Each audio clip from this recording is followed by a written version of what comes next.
You know that feeling, right? When you just know something, but you have no earthly idea how you know it.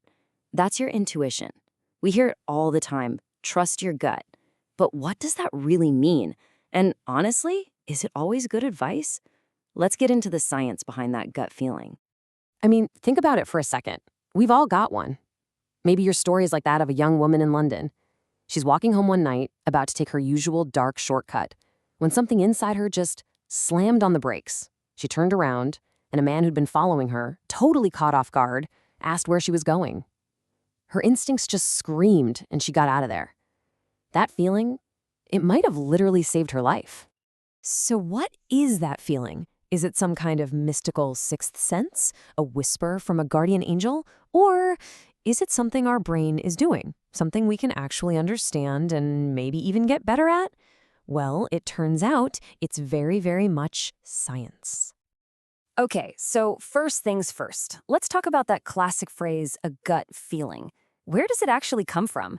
The answer might not be what you think. And here's the first big surprise. Even though you might feel that knot in your stomach, the feeling doesn't start there. Nope, it's generated in your brain. Your gut and your brain are in constant communication through this thing called the gut-brain axis. Your gut is sending up all this raw data about your body's state, but it's your brain that's the supercomputer analyzing it all and creating that feeling. So the gut is the sensor, but the brain, that's command central. So if our brain is command central, how on earth does it create these instant feelings, these hunches? Well, to understand that, we've got to look under the hood at your brain's ridiculously powerful unconscious processing system. I think this definition from neuroscientist Joel Pearson just nails it. And I want you to focus on one word there, learned. That is the absolute key. See, intuition isn't magic. It's your brain's reward for a lifetime of paying attention. It's this lightning-fast pattern recognition machine built from a massive library of every single experience you've ever had, even the ones you don't consciously remember. Think of it this way. What you're consciously aware of right now, that's just the tiny, tippy top of the iceberg. Underneath the surface, your brain is processing a staggering amount of information. Sights, sounds, microexpressions, social cues, the whole shebang. Intuition is what happens when that massive underwater supercomputer spots something important, a pattern, and sends a little red flag up to you, the captain on the deck. This brings us to the two famous systems of thinking. System 2, that's your slow, deliberate, analytical mind. It's what you use to solve a math problem. But intuition lives in System 1. It's fast, automatic, effortless. It's the genius part of your brain that lets you instantly recognize your friend in a massive crowd. But, and this is a huge but, look at that last point. That speed comes at a price. System 1's greatest weakness is bias. So if our intuition can be flawed, how do we know when to actually trust it?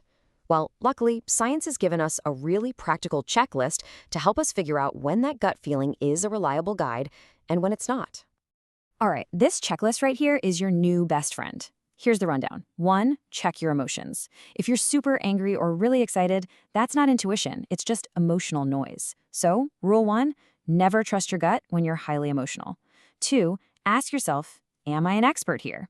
A firefighter's intuition in a burning building is priceless. Their intuition on quantum physics, probably not so much. 3, separate intuition from simple urges. A craving for pizza is not a deep cosmic insight. 4, never, ever use it for statistics or probability. Our brains are just famously bad at that stuff. And finally, number 5, think about the environment. Your intuition is tuned to places you know. Be extra skeptical when you're in a totally new situation. And that brings us to the most important warning of all. Because sometimes when you think you're listening to your gut, you're actually listening to something way, way more dangerous. This right here is probably the most crucial point of this entire explainer. Our fast pattern-matching System 1 brain is incredibly powerful, but you know what? It can also be incredibly lazy. And when it doesn't have a real pattern from your experience to draw on, it'll just grab a cheap shortcut, like a stereotype or a prejudice, to fill in the blanks. And that's when a gut feeling is actually an implicit bias wearing a disguise, creating a sense of alarm where there's no real danger at all. This slide just draws a perfect line in the sand. On the left, you have true intuition. That's your brain picking up on real, subtle cues based on tons of past experiences. The flicker in someone's eye when they lie, the strange silence right before a storm. On the right, you have implicit bias. That's your brain using a lazy, preconceived notion to fill in the gaps, making a totally neutral detail seem suspicious.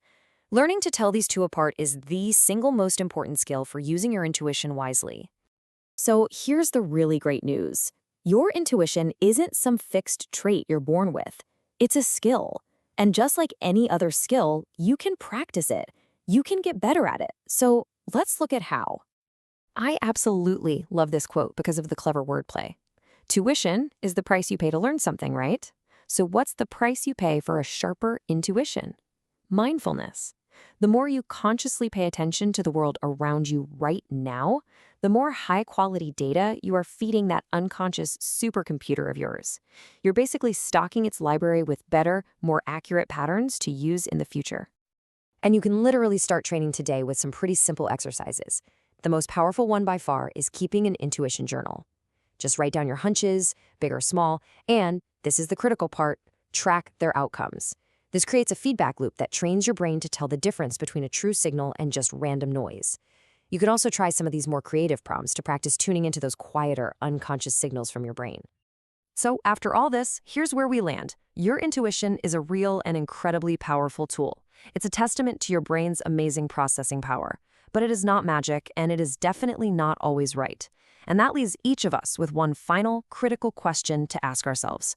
Is that feeling in my gut a trusted advisor built on years of experience, or is it just an echo of my own unexamined biases?